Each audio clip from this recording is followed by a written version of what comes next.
নমস্কার, আমি Shankar Chakraborty.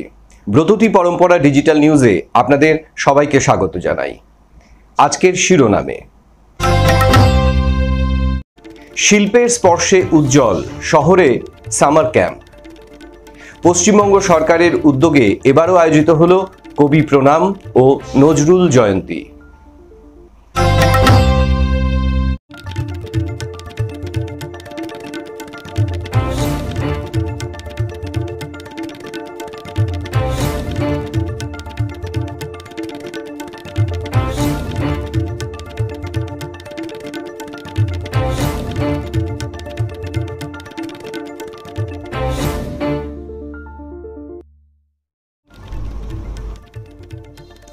Attention span অর্থাৎ একটানা মনোযোগের ঘাটতি এই প্রজন্মের একটি অত্যন্ত বড় সমস্যা।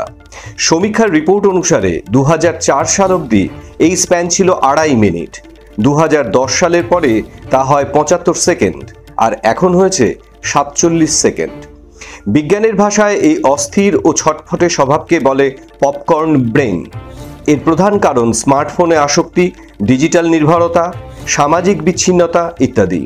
নিরাময়ের পন্থা হিসেবে অন্তত 2.5 মিনিট একটি কাজ একটানা চালিয়ে যাবার উপর বিশেষ জোর দেওয়ার কথা বলা হয়েছে।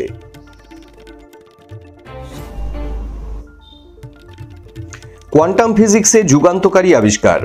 অ্যাটম রিজলভড মাইক্রোস্কোপি পদ্ধতিতে প্রথমবার পরমাণুর ছবি তুলতে সক্ষম হলেন MITর বিজ্ঞানীরা। এই পদ্ধতিতে প্রথমে লেজার বিম ফায়ার করে কিছু পরমাণুকে ট্র্যাপ করে স্থির করা হয়। তারপর আরেকটা লেজার ফায়ার করে পরমাণুগুলিকে উত্তেজিত করা হয় যাতে তারা দ্যুতি ছড়াতে থাকে। তারপর একটা হাই রেজলিউশন মাইক্রোস্কোপের সাহায্যে সেই দ্যুতির স্ন্যাপশট নেওয়া হয়। গরমের ছুটি কাটানোর জন্য আজকাল অভিভাবকেরা বেছে নেন সামার ক্যাম্পকে। পছন্দের কাজ নিয়েই বাড়ির খুদেটির গরমের ছুটি কাটুক, এই থাকে তাদের ইচ্ছে। সেই সময়ে বেশ কিছু সরকারি বেসরকারি সংস্থা পড়ুয়াদের জন্য আঁকা, বিজ্ঞান কর্মশালা, বিভিন্ন জিনিস তৈরি ইত্যাদি নানা আসরের আয়োজন করে, যার পোশাকি নাম সামার ক্যাম্প। শহরের এক বেসরকারি সংস্থা research institute for human and agricultural development RIHAD আয়োজন করেছিল ক্রিয়েটিভিটি বুস্টার শীর্ষক সামার ক্যাম্প, যেখানে আর্টকে সঙ্গী করে তাদের ক্রিয়েটিভিটির এক নতুন দিগন্ত খুলে দেওয়া হয়। এছাড়াও কাব্যায়নের কবির রোড শাখাতেও আয়োজিত হলো সামার ক্যাম্প, যেখানে কবিতাকে সঙ্গী করে প্রশিক্ষণ দেওয়া হয় মূকাভিনয়ের। এ বিষয়ে বিশদ জানাবে আমাদের প্রতিনিধি। গরমের ছুটির সময় মামার বাড়ি কিংবা ছুটির পাঠ চুকিয়ে খুদেরা এখন অভ্যস্ত সামার ক্যাম্পে। আর হবে নাই বা কেন? শিশুরা স্কুলের প্রতিযোগিতামূলক পরিবেশের বাইরে পড়াশোনা ছাড়াও অন্য কাজে মেতে থাকার সুযোগ পায়। অন্য স্কুলের শিশুদের সাথে বন্ধুত্ব তৈরি, সামাজিক মেলামেশা, খেলাধুলার পাশাপাশি তাদের সৃজনশীলতার বৃদ্ধির দরজা খুলে যায়। শহরের এক বেসরকারি সংস্থা research institute for human and agriculture development Rihad আয়োজন করেছিল ক্রিয়েটিভিটি বুস্টার শীর্ষক এক সামার ক্যাম্পের, যেখানে বিভিন্ন স্কুল থেকে আসা 25 জন খুদে গত 26শে মে এই ক্যাম্পের শেষ দিনে প্রদর্শিত করে তাদের সৃষ্টি সম্ভার, যেখানে 6 থেকে 11 বছরের বাচ্চাদের প্লে উইথ শেপ অর্থাৎ বিভিন্ন আকৃতির মাধ্যমে নানা রকম ছবির কাজ, যা তাদের আকৃতি সম্বন্ধে যেমন সম্যক জ্ঞান তৈরি করে, ঠিক তেমনি তা দিয়ে নানা আর্ট ফর্ম তৈরি করতে শেখায়। এবং 11 থেকে 15 বছরের বাচ্চাদের শুকনো পাতা ব্যবহার করে 2 ডাইমেনশনাল এবং 3 ডাইমেনশনাল আর্টের নানা পসরা প্রদর্শিত করে, যা প্রকৃতির সঙ্গে একাত্মতার সাথে সাথে তাদের সৃজনশীলতার দিগন্ত খুলে দেয়।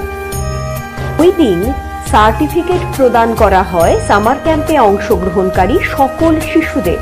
এছাড়াও তারা নৃত্য, গীত, নাটকের মাধ্যমে উদযাপন করে তাদের ক্যাম্পের শেষ দিনটি।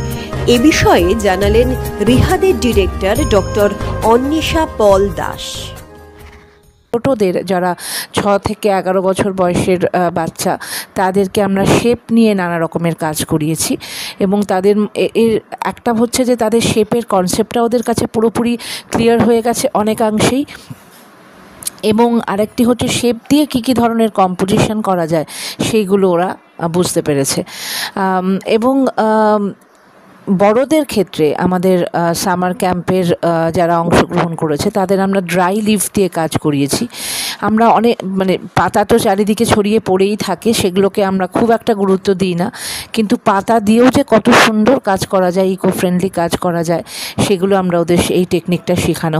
জগতের আদি ও অকৃত্রিম শাশ্বত ও সর্বজনীন ভাষা হলো দেহের ভাষা।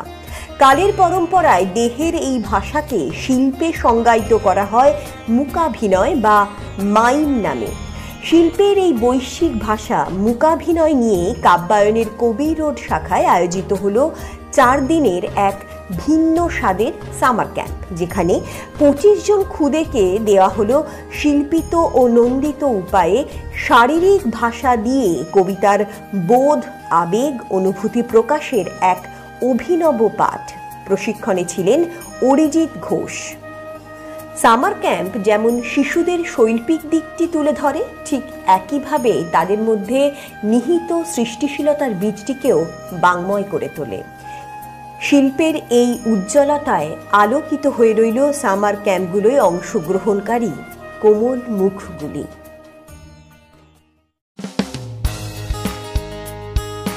ব্রততী পরম্পরা ও কাব্যায়নের বিভিন্ন শাখায় অফলাইন ও অনলাইন আবৃত্তি প্রশিক্ষণের জন্য ভর্তি চলছে।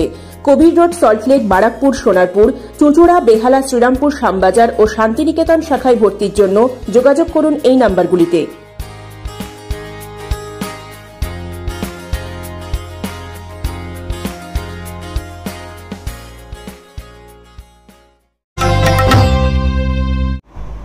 মুখ্যমন্ত্রী মাননীয়া মমতা বন্দ্যোপাধ্যায়ের উদ্যোগে পশ্চিমবঙ্গ সরকারের তথ্য ও সংস্কৃতি বিভাগ আয়োজিত কবি প্রণাম 2025 এবং নজরুল জন্মজয়ন্তী 2025 পালিত হল যথাক্রমে গত 9 মে থেকে 24 মে এবং 26 মে থেকে 29 মে পর্যন্ত। বিস্তারিত জেনে নেব আমাদের প্রতিনিধির থেকে। প্রতি বছরের ন্যায় এবছরও মাননীয় মুখ্যমন্ত্রী মমতা বন্দ্যোপাধ্যায়ের উদ্যোগে পশ্চিমবঙ্গ সরকারের তথ্য ও সংস্কৃতি বিভাগ আয়োজিত কবি প্রণাম 2025 পালিত হল গত 9 মে থেকে 24 মে পর্যন্ত এবং নজরুল জন্মজয়ন্তী 2025 পালিত হল গত 26 মে থেকে 29 মে পর্যন্ত।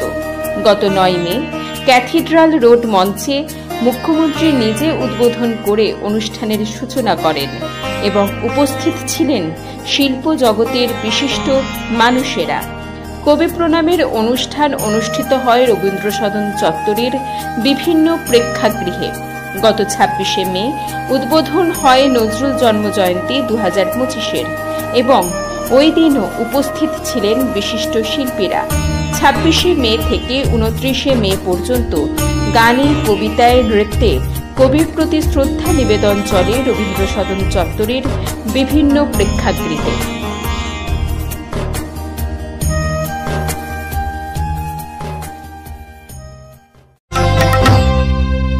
ব্রততী পরম্পরা ডিজিটাল নিউজে আজ এ পর্যন্তই। দেখা হবে আগামী সপ্তাহে একই সময়ে। নমস্কার।